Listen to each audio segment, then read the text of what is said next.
ये बीजेपी के बर्तनों को मैं बहुत अच्छी तरह पहचानता हूँ। वो जो कहती है वो कभी करती नहीं है, ना कर सकती है। अभी इलेक्शन के पहले और इलेक्शन के दौरान आपने देखा बीजेपी ने क्या क्या नहीं कहा है और क्या क्या वायदे नहीं किए। पूरा करने की ना क्षमता उनके अंदर, ना इरादा है, ना करेंगे। अभी बजट में भी जो बातें की हैं आपने देखा है, जिस तरह से डिवीज़न करने की कोशिश की है, विभाजन करने की कोशिश की है। आपने अपने सहयोगियों का भला किया, अच्छा किया है, चाहे आंध्रा का हो कि बिहार का मामला हो। हम उस पर कोई टीका टिप्पणी नहीं कर रहे हैं। वो ठीक है, उनको दिया, वो तो अपेक्षित भी था, लेकिन बिहार को बहुत कुछ ज़्यादा नहीं दिया है। दो अगर एक्सप्रेसवे दे दिया और चंद मेडिकल कॉलेज, हवाई अड्डे, हवाई जहाज़ का प्लेटफॉर्म देने की बात की, एरोड्रोम देने की बात की, उससे कुछ नहीं हुआ।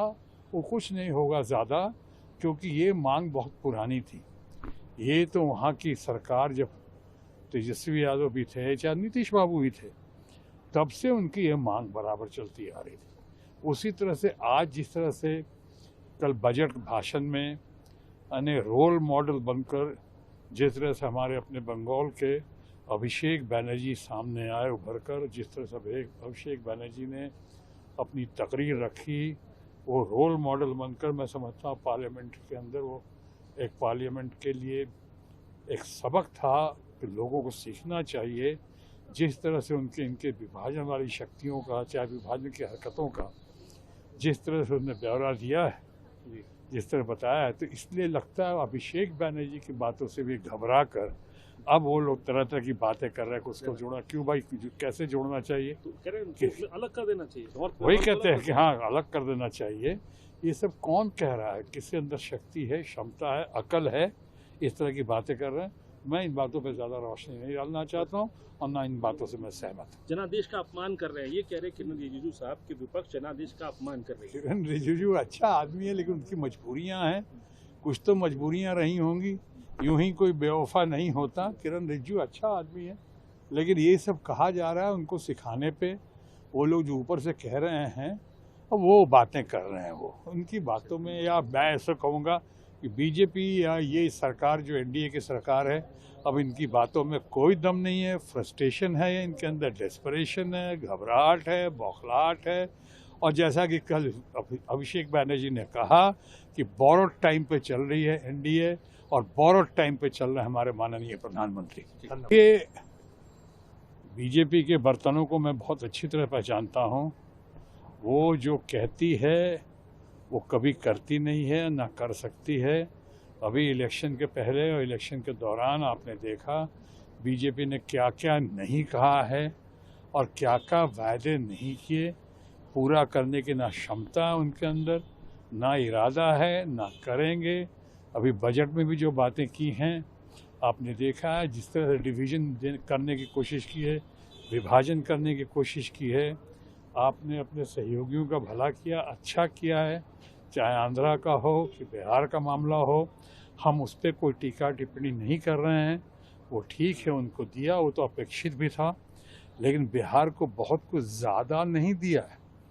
दो अगर एक्सप्रेसवे दे दिया और चंद मेडिकल कॉलेज, हवाई अड्डे, हवाई जहाज़ का प्लेटफॉर्म देने की बात की, एरोड्रोम देने की बात की, उससे कुछ नहीं हुआ। वो कुछ नहीं होगा ज़्यादा, क्योंकि ये मांग बहुत पुरानी थी। ये तो वहाँ की सरकार, जब तेजस्वी यादव भी थे, चाहे नीतीश बाबू भी थे, तब से उनकी ये मांग बराबर चलती आ रही थी। उसी तरह से आज जिस तरह से कल बजट भाषण में यानी रोल मॉडल बनकर जिस तरह से हमारे अपने बंगाल के अभिषेक बैनर्जी सामने आए उभर कर, जिस तरह से अभिषेक बैनर्जी ने अपनी तकरीर रखी, वो रोल मॉडल बनकर मैं समझता हूँ पार्लियामेंट के अंदर वो एक पार्लियामेंट के लिए एक सबक था कि लोगों को सीखना चाहिए। जिस तरह से इनके विभाजन वाली शक्तियों का, चाहे विभाजन की हरकतों का जिस तरह से उन्होंने ब्यौरा दिया है, जिस तरह बताया है, तो इसलिए लगता है अभिषेक बैनर्जी की बातों से भी घबरा कर अब वो लोग तरह तरह की बातें कर रहे हैं कि उसको जोड़ना क्यों भाई, कैसे जोड़ना चाहिए, तो कह रहे हैं तो अलग कर देना चाहिए। वही कहते हैं कि हाँ अलग कर देना चाहिए। ये सब कौन कह रहा है? किसके अंदर शक्ति है, क्षमता है, अकल है, इस तरह की बातें कर रहे हैं? मैं इन बातों पर ज़्यादा रोशनी नहीं डालना चाहता हूँ और ना इन बातों से मैं सहमत हूँ। जनादेश का अपमान कर रहे हैं, ये कह रहे किरण रिजिजू साहब कि विपक्ष जनादेश का अपमान कर रही है। किरण रिजिजू अच्छा आदमी है, लेकिन उनकी मजबूरियाँ हैं। कुछ तो मजबूरियाँ रही होंगी, यूं ही कोई बेवफा नहीं होता। किरण रिजिजू अच्छा आदमी है, लेकिन ये सब कहा जा रहा है उनको सिखाने पे।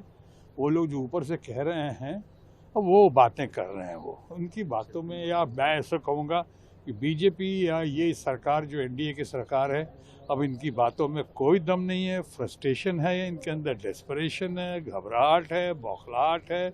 और जैसा कि कल अभिषेक बैनर्जी ने कहा कि बोरोड टाइम पे चल रही है एनडीए, और बोरोड टाइम पे चल रहे हैं हमारे माननीय प्रधानमंत्री। धन्यवाद।